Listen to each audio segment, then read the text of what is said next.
बार सुनने की वस्तु नहीं है। ये तो नित्य श्रवण से धीरे धीरे हृदय में उतरती है। आज मन लगे या न लगे, रोज थोड़ा सा अवश्य सुनिए।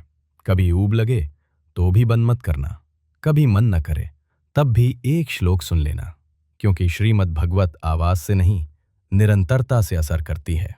तो आइए अपने प्यारे श्री कृष्ण को प्रणाम करते हुए और सद्गुरुदेव भगवान के चरणों का स्मरण करते हुए शुद्ध भाव और शांत चित्त से श्रीमद् भगवत के श्रवण का प्रारंभ करें।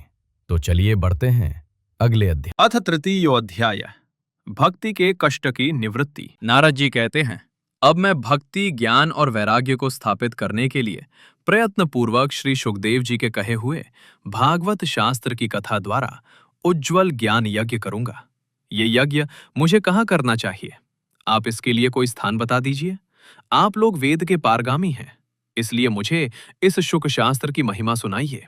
ये भी बताइए कि श्रीमद् भागवत की कथा कितने दिनों में सुनानी चाहिए और उसके सुनने की विधि क्या है? सनकादि बोले, नारद जी, आप बड़े विनीत और विवेकी हैं। सुनिए, हम आपको ये सब बातें बताते हैं। हरिद्वार के पास आनंद नाम का एक घाट है।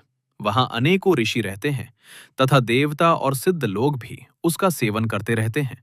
भांति भांति के वृक्ष और लताओं के कारण वो बड़ा सघन है और वहां बड़ी कोमल नवीन बालू बिछी हुई है।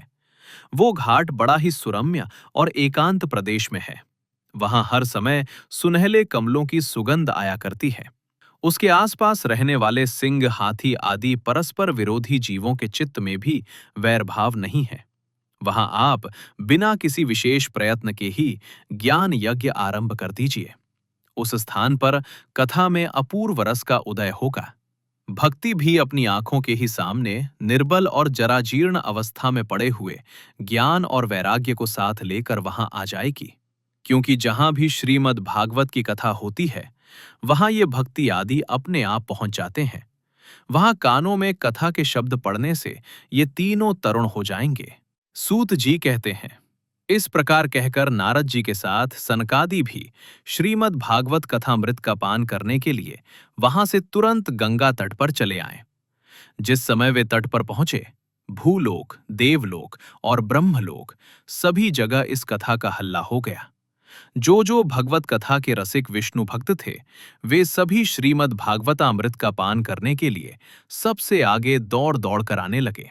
भृगु, वशिष्ठ, च्यवन, गौतम, मेधातिथि, देवल, देवरात, परशुराम, विश्वामित्र, शाकल, मार्कंडेय, दत्तात्रेय, पिप्पलाद, योगेश्वर व्यास और पराशर, छायाशुक, जाजली और जहव आदि सभी प्रधान प्रधान मुनिगण अपने अपने पुत्र, शिष्य और स्त्रियों समेत बड़े प्रेम से वहां आए। इनके सिवा वेद, वेदांत, उपनिषद, मंत्र, तंत्र, 17 पुराण और 6 शास्त्र भी मूर्तिमान होकर वहां उपस्थित हुए। गंगा आदि नदियां, पुष्कर आदि सरोवर, कुरुक्षेत्र आदि समस्त क्षेत्र, सारी दिशाएं, दंडक आदि वन, हिमालय आदि पर्वत तथा देव, गंधर्व और दानव आदि सभी कथा सुनने चले आए। जो लोग अपने गौरव के कारण नहीं आए, महर्षि भृगु उन्हें समझा बुझाकर ले आए। तब कथा सुनाने के लिए दीक्षित होकर श्री कृष्ण परायण सनकादि नारद जी के दिए हुए श्रेष्ठ आसन पर विराजमान हुए। उस समय सभी श्रोताओं ने उनकी वंदना की। श्रोताओं में वैष्णव, विरक्त, सन्यासी और ब्रह्मचारी लोग आगे बैठे और उन सब के आगे नारद जी विराजमान हुए। एक और ऋषिगण, एक और देवता, एक और वेद और उपनिषद आदि तथा एक और तीर्थ बैठे और दूसरी ओर स्त्रियां बैठी। उस समय सब ओर जय जयकार, नमस्कार और शंखों का शब्द होने लगा और अबीर, गुलाल, खील एवं फूलों की खूब वर्षा होने लगी। कोई कोई देवश्रेष्ठ तो विमानों पर चढ़कर वहां बैठे हुए सब लोगों पर कल्प वृक्ष के पुष्पों की वर्षा करने लगे। सूत जी कहते हैं, इस प्रकार पूजा समाप्त होने पर जब सब लोग एकाग्रचित्त हो गए, तब सनकादि ऋषि महात्मा नारद को श्रीमद् भगवत का महात्म्य स्पष्ट करके सुनाने लगे। सनकादि ने कहा, अब हम आपको इस भगवत शास्त्र की महिमा सुनाते हैं। इसके श्रवण मात्र से मुक्ति हाथ लग जाती है। श्रीमद् भगवत की कथा का सदा सर्वदा सेवन, आस्वादन करना चाहिए। इसके श्रवण मात्र से श्री हरि हृदय में आ विराजते हैं। इस ग्रंथ में 18,000 श्लोक और 12 स्कंद हैं तथा श्री शुकदेव और राजा परीक्षित का संवाद है। आप ये भगवत शास्त्र ध्यान देकर सुनिए। ये जीव तभी तक अज्ञानवश इस संसार चक्र में भटकता है जब तक क्षण भर के लिए भी कानों में इस शुक शास्त्र की कथा नहीं पड़ती। बहुत से शास्त्र और पुराण सुनने से क्या लाभ है? इससे तो व्यर्थ का भ्रम बढ़ता है। मुक्ति देने के लिए तो एकमात्र भगवत शास्त्र ही गरज रहा है। जिस घर में नित्य प्रति श्रीमद् भगवत की कथा होती है वो तीर्थ रूप हो जाता है और जो लोग उसमें रहते हैं उनके सारे पाप नष्ट हो जाते हैं। हजारों अश्वमेध और सैकड़ों वाजपेय यज्ञ इस शुक शास्त्र की कथा का 16वां अंश भी नहीं हो सकते। तपोधन, जब तक लोग अच्छी तरह श्रीमद् भगवत का श्रवण नहीं करते तभी तक उनके शरीर में पाप निवास करते हैं। फल की दृष्टि से इस शुकशास्त्र कथा की समता गंगा, गया, काशी, पुष्कर या प्रयाग कोई तीर्थ भी नहीं कर सकता।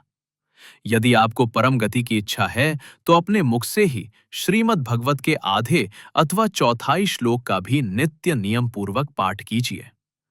ओमकार, गायत्री, पुरुष सूक्त, तीनों वेद, श्रीमद् भगवत, ओम नमो भगवते वासुदेवाय, ये 12 मंत्र, 12 मूर्तियों वाले सूर्य भगवान, प्रयाग, संवत्सर रूप काल, ब्राह्मण, अग्निहोत्र, गौ, द्वादशी तिथि, तुलसी, वसंत ऋतु और भगवान पुरुषोत्तम, इन सब में बुद्धिमान लोग वस्तुतः कोई अंतर नहीं मानते।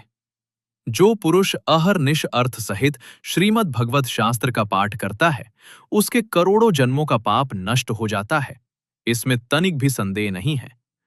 जो पुरुष नित्य प्रति भगवत का आधा या चौथाई श्लोक भी पढ़ता है उसे राजसूय और अश्वमेध यज्ञों का फल मिलता है।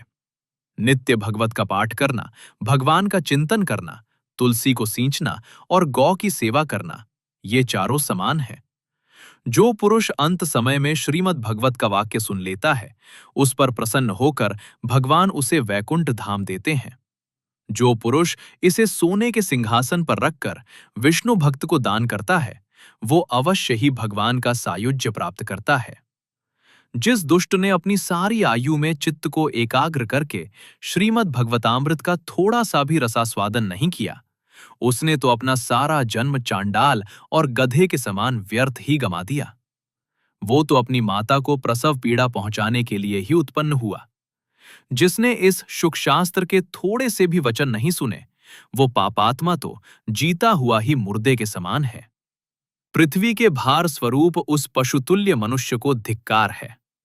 यों स्वर्गलोक में देवताओं में प्रधान इंद्र आदि कहा करते हैं, संसार में श्रीमद् भगवत की कथा का मिलना अवश्य ही कठिन है।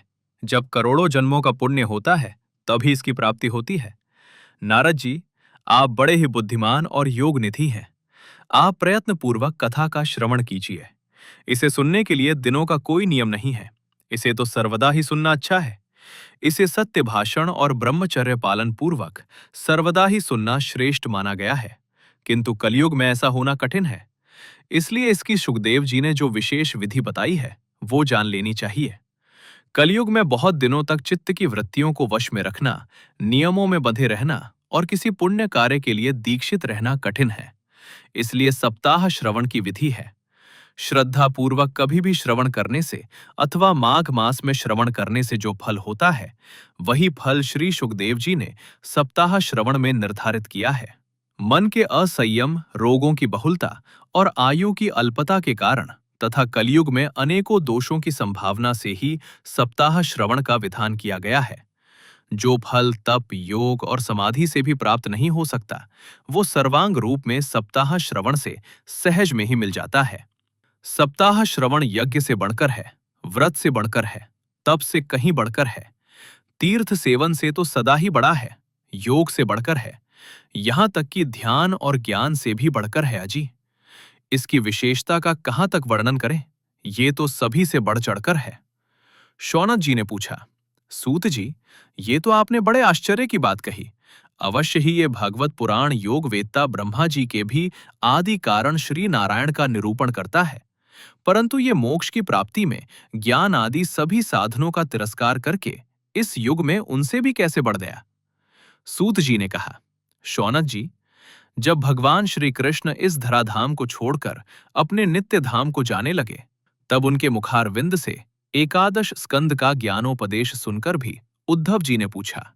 उद्धव जी बोले, गोविंद, अब आप तो अपने भक्तों का कार्य करके परम धाम को पधारना चाहते हैं, किंतु मेरे मन में एक बड़ी चिंता है, उसे सुनकर आप मुझे शांत कीजिए। अब घोर कलिकाल आया ही समझिए, इसलिए संसार में फिर अनेकों दुष्ट प्रकट हो जाएंगे। उनके संसर्ग से जब अनेकों सत्पुरुष भी उग्र प्रकृति के हो जाएंगे, तब उनके भार से दबकर ये गो रूपिणी पृथ्वी किसकी शरण में जाएगी? कमल नयन, मुझे तो आपको छोड़कर इसकी रक्षा करने वाला कोई दूसरा नहीं दिखाई देता। इसलिए भक्तवत्सल, आप साधुओं पर कृपा करके यहां से मत जाइए। भगवन, आपने निराकार और चिन्मात्र होकर भी भक्तों के लिए ही तो ये सगुण रूप धारण किया है।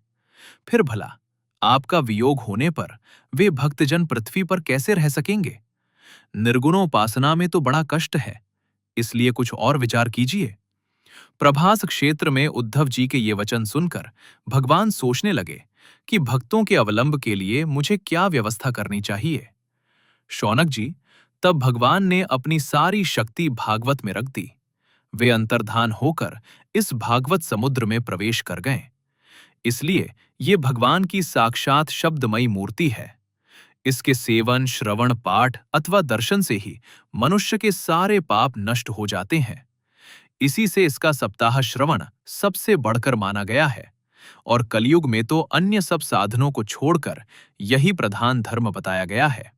कली काल में यही ऐसा धर्म है जो दुख, दरिद्रता, दुर्भाग्य और पापों की सफाई कर देता है तथा काम, क्रोधादि शत्रुओं पर विजय दिलाता है।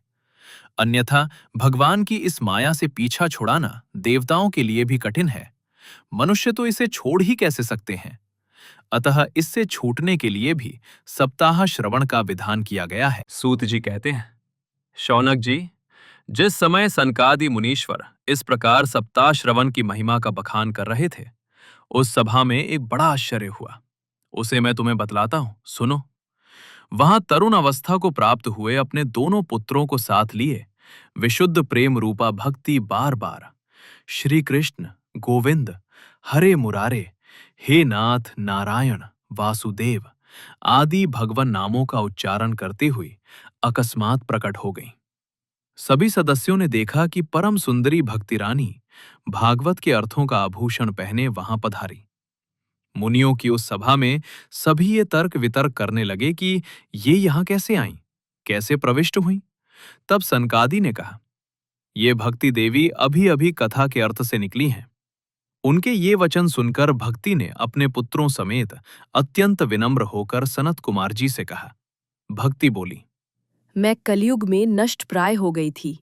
आपने कथामृत से सींचकर मुझे फिर पुष्ट कर दिया। अब आप ये बताइए कि मैं कहाँ रहूं? ये सुनकर सनकादि ने उससे कहा, तुम भक्तों को भगवान का स्वरूप प्रदान करने वाली, अनन्य प्रेम का संपादन करने वाली और संसार रोग को निर्मूल करने वाली हो। अतः तुम धैर्य धारण करके नित्य निरंतर विष्णु भक्तों के हृदयों में ही निवास करो। ये कलयुग के दोष भले ही सारे संसार पर अपना प्रभाव डालें, किंतु वहां तुम पर इनकी दृष्टि भी नहीं पड़ सकेगी। इस प्रकार उनकी आज्ञा पाते ही भक्ति तुरंत भगवत भक्तों के हृदयों में जा विराजी।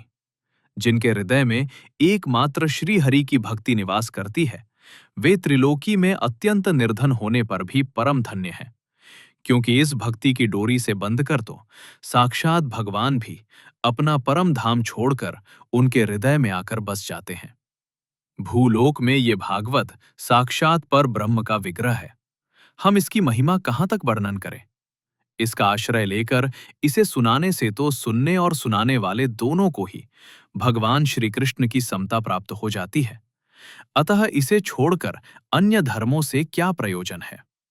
इति श्री पद्म पुराणे उत्तरखंडे श्रीमद् भागवत महात्म्ये भक्ति कष्ट निवर्तनम नाम तृतीयो अध्यायः।